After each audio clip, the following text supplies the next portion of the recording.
भगवते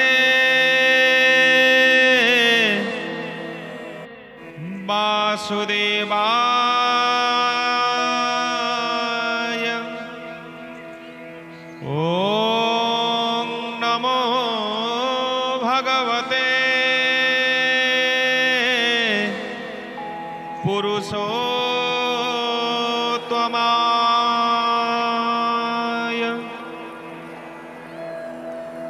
नारायणं नमस्कृत्यं नरं चैव नरोत्तमं देवीं सरस्वती व्यासं ततो जयमुदीरयेत्। मूकं करोति वाचालं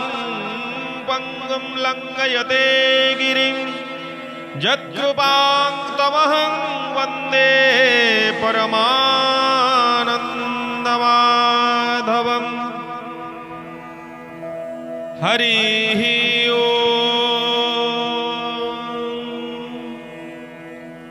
नमस्कार दर्शक बंधु, आपण मानंकु आमर कार्यक्रम आम घर भागवत टुंगी रे मु स्वागत जनाउछि। आम्भे दैनंदिन धारावाहिक भावे श्रीमद् भागवत से परम शास्त्र परम ज्ञान भागवत आम्भे पाठ करूछु। आपण नित्य श्रवण करुथिबे। तेबे आजी आम्भे तृतीय स्कंधर पंचम अध्याय पाठ करिबु।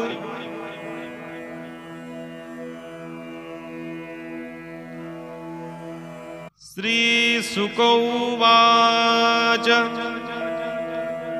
सुण हे कुरु नृपोवर गंगार तीरे से विदुर से गंगा तीरे उपवन दृढ़ निश्चल जगध्यान अगाध बधे साधे ऋषि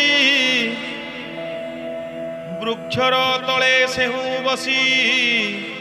मैत्रेय नाम ताहांकर तेजे उदय की भास्कर तांक समीपे बेगे जाई निमिषे मात्र सेहु रही विदुर उवाच सुख चिंतिले सुख लभे कहे केवण प्रस्तावे कृष्ण विमुख जेते नर कर्म स्वभावे ताहांकर काहीं पाइबे सुख वांछा कुंठित कर्म गुरु दीक्षा कृष्णर अनुग्रही जने भूत भविष्य वर्तमाने कुशल कर्म आचरन्ति क्षम कुशले से भुंजन्ति सुसाधु जनंकर सार कहतु साधुंक विचार जेमन्ते धर्म को साधिले प्राणी लभन्ति सर्व सिद्धि से हरि थाई अनुमते भक्त भाव हृदगते निर्मल चित्त ज्ञान कहे जन्म मरण पाप दे दहे से हरि नाना अवतारे संसारे केते कर्म करे स्वभावे त्रैलोक्य ईश्वर ब्रह्मा शंकरे अगोचर स्वभावे चेष्टा जार नाही किं पाई संसार सर्जई ब्रह्मांड करी नाना मूर्ति जे जीव जेमन्ते जीयन्ति जीवंक मध्य सुख सहे केवल आत्मा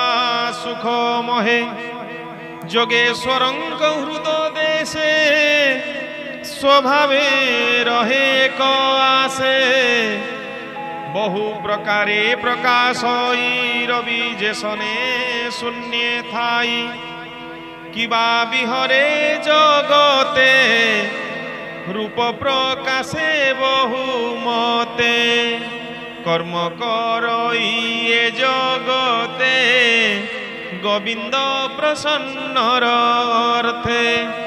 से हरि चरितामृत शुणी संत सदुहे পরিচিত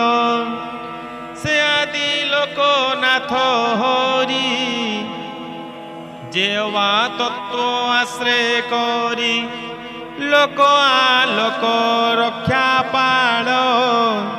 যে অবা ভুবন মণ্ডল নানা প্রকারে ভেদ করি প্রাণীଙ୍କୁ কর্মসূত্রে ধরি সে নারায়ণ আত্মজনী বিশ্ব সর্জই তাহা ঘেনি একথা কহ মুনি মতে সংসারু তরিবি যেমন্তে অপরাপর কথা যেতে গোবিন্দ চরিত যেমন্তে ব্যাসঙ্ক মুখু অনুক্ষণে শুনিছি তৃষিত শ্রবণে অল্প সুখ যার লক্ষণ সে কাহি হরিব মমন কৃষ্ণ চরিত তীর্থ পদ হরই বিষয়া বিষাদ সকল পুচ্ছে মুনি গণে যার চরিত অনুক্ষণে স্তুতি করন্তি আত্মভাবে কেবল আত্মজ্ঞান লভে যে কথা পশি কর্ণদ্বারে সুতীক্ষ্ম চক্র ঘেনি করে যে কর্ম গৃহ বন্ধে থাই ত্রিগুণ রজ্জু গলে দেই জন্ম মরণ মার্গে টানে সে কর্ম ছিড়ে ততক্ষণে হেমন্ত কৃষ্ণ কথা যেতে কহিলে মৈত্রেয় গ্রতে যাহা শুনন্তে কর্ণপতে মন ন রহে অবা দুঃখে যাহা শুনন্তে নীতি নীতি নিবিড়ে বড়ই বিরতি যে হরি শ্রবণ কথনে যে প্রাণী বঞ্চে অনুক্ষণে সকল দুঃখ তার হরে রবি যেসনে অন্ধকারে যে হরি কথনে বিমুখ তার জীবন ব্যর্থ দেখ তাহার মঙ্গল শ্রুতি কর্ণ সকাশু নাশ জান্তি বিকল্প কল্প সূচি ঘর সকল কথা মধ্যে সার পুষ্পর রস মধ্যু জেনে উদ্ধরি মধু করে পানে এণু গোবিন্দ কথা যেতে আগম নিগম উকতে উদ্ধরি কহ বিপ্রমতে জীবর মোক্ষ আত্মা তত্ত্বে সৃষ্টি পালন সংহারণে সে হরি আত্মা মোক্ষ গণে নানা প্রকারে শক্তি ধরে অশেষ শরীরে বিহরে আত্মা পুরুষ কর্ম করে আনন্দে সংসার বিহরে তাহার গুণ কর্ম যেতে ভমুনি কহম অগ্রতে এমন্তে বিদুরর বাণী আনন্দে মৈত্রেয় শুনি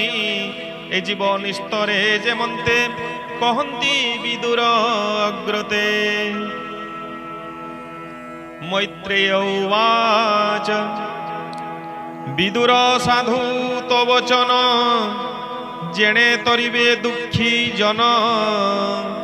একথা হরি পরায়ণ বিস্তারি পুছ তু কারণ ব্যাসর বিজে তু স্বভাবে জন্ম লভিলু হরি ভাবে সুতির গর্ভে তর জাত এণু তু ব্যাসঙ্কর সুত সে বিপ্র সাপ মোক্ষর্থে হরি ভজিলু অবিরতে সে হরি প্রাণ ত্যাগ কালে বনে পিপল বৃক্ষ মূলে তোহর অর্থে মতে জ্ঞান কহিলে দেব কি নন্দন সে ফল তোতে মু কহিবি শুণন্তা প্রাণী নিস্তরিবি সে হরি জগ মায়া বলে লীলা বিহরে সয়লে বিশ্বসর্জন করে হরি যে রূপে যেবা কর্মে করি সৃষ্টির কালে ভগবান আত্মাকু আত্মা রূপে ধ্যান করিণ বেগে এক ক্ষতি সে পুଣି আত্মজ্ঞানে থান্তি বিশেষ শক্তি তার দেহে রহই আত্মজ্ঞান মহে সে শক্তি বলে জ্ঞান স্মরি তক্ষণে মায়া রূপ ধরি শত শত আত্মা যার সে ভাবে স্থিতি এ সংসার সে মায়া বলে বিধি রূপে ত্রিগুণ মায়া গুণ সুখে पुरुष रूपे बीर्य थाई से बीर्य सुख प्रकाशई अव्यक्त बले काल बल महत हृदय निश्चल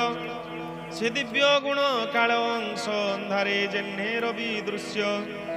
आत्मार आत्मज्ञान बले लहरी जेन्हे सिंधु जले से पुणी ईश्वरर इच्छा तहु उपजे सृष्टि दीक्षा तार विकारु अहंकार तक्षणे होइला बाहर कार्य कारणे तार देहे भूत इंद्रिय मनोमये विकार राजस तामस ए तीन रूपेता प्रकाश से पुणी विष्णु माया बले जलद पुष्टि जन्हे जले मनु उपजिला तक्षणे इंद्रिय देवंक कारणे तेणु प्रकाश इंद्र गण से ज्ञान परम कारण मनु उपजिला शरीर शब्द स्पर्श रूप हर ए ग्रंथ संख्या गुणे मिशी तक्षणे गगने प्रकाशी से काल माया रूपे अंशे विष्णु स्वरूप दृश्य दृश्ये तही शब्द गुण थई शून्य शब्द प्रकाशई जहार तहु बेनी गुण शब्द स्वरूप लक्षण से पुण्य बले विकसित ज्योति ताहार तनु जात से ज्योति रूप मध्य थई सर्व शरीर रस पाई वायु विकारे जन्हे जल सर्व शरीर रस मूल एतिनी गुण जले थई भूमि उपजे जने थाई एमंते सूर्य परिवार भूत इंद्रिय ईश्वर ताहांकु लक्ष्य देवगण भूत इंद्रिय कारण अधिदेवता अधिकारे प्राणींक विषय गोचरे देवाऊचुः कर अंजलि सिरे देई भावे बोलंती कृष्ण चाहि भनाथ नमु तपयरे प्रसन्न जन दुख हरे जापाद पद्मे आश्रय करी संसारु तरंती संसारी जे धाता तर माया बले अशेष जंतु एशयले शेषे संसारु तरी जानती केबे हे भ्रम न पड़ती एणु तो पाद सेवा अर्थे आम्भे रहिबु ए जगते तो मुख छद्म छाया प्राय जेमंदे पक्षी आश्रय निश्चंत प्राय घर बने आश्रय करती मुनि जने से मुनि मानंक चरणे संपूर्ण धम रक्षणे से पाद धई तीर्थ जले स्वभावे पियंती निश्चले ए जेणु तोहर चरणे हृदय भावंती अनुक्षणे ज्ञान वैराग्य मने चिंती तपाद हृदय आरोपंती भनाथ गृह अंध कूपे प्राणी पड़ती घर दुखे मुहि मोहर बलि ग्रासी दृढ़े बांधती मोह फासी दृढ़ बंधने विषाद हेले खंडयिता विपद अशांति इंद्रिगण बले हृदय नयन निश्चले असार पथ न देखती जे कल्प संवाद विभूति तो कथा सुधारस पान प्रबोध भक्ति विद्यमान वैराग्य शांति जे मणंती निर्भय विष्णु एका थांती अपरे जेते मुनि कूले आत्मा विजग स्नेह मेले तर प्रकृति मुखु तरी तो पाद कमल आवरी तर सेवार श्रम तुटे अशेष माया बंध फिटे लोक सर्जिबा अर्थे तु ही आत्मा को आपणे भियाई त्रिगुण आत्मा बद्ध देई आंभंकु सर्जु नाथ तु ही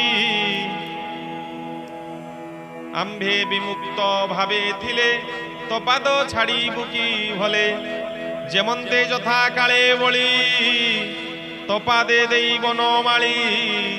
शरण रक्षण तचिते तो पादे सेबु अबीरते तुकुट स्थिति आदि हरि माया पुरुष रूप हरि तो शक्ति गुण कर्म बले आसक्ति गर्भे जे निश्चले अमोघ वीर्य नाम थई सृष्टि सर्जना करु तुही तोहर तहु आम्भे जात शांति प्रमुख जगन्नाथ तो आज्ञा सिरे घेनी भावे कल कह की करी बुटी एबे आम्भंकु दिव्य चक्षु देई तर व्यापारे रख नहीं हेमंत देवंक वचन शुणी संतोष भगवान से हरि चरणे विश्वास भणई जगन्नाथ दास। इति श्रीमद्भगवते महापुराणे परमहंसां संहितायां वैयासिक्यां तृतीयस्कन्धे विदुरमैत्रेय संवादे एकान्त भावन नाम पंचमोऽध्यायः। भीमस्यापि रणे भंग मुनिरोऽपिवति भ्रम यदि शुद्धं अशुद्धं वा मम दशो न विद्यते यदक्षरं पदभ्रष्टं मत्रहीनं च तद्भवेत् तत्सर्वं क्षम्यतां देव जगदीश्वर माधवः।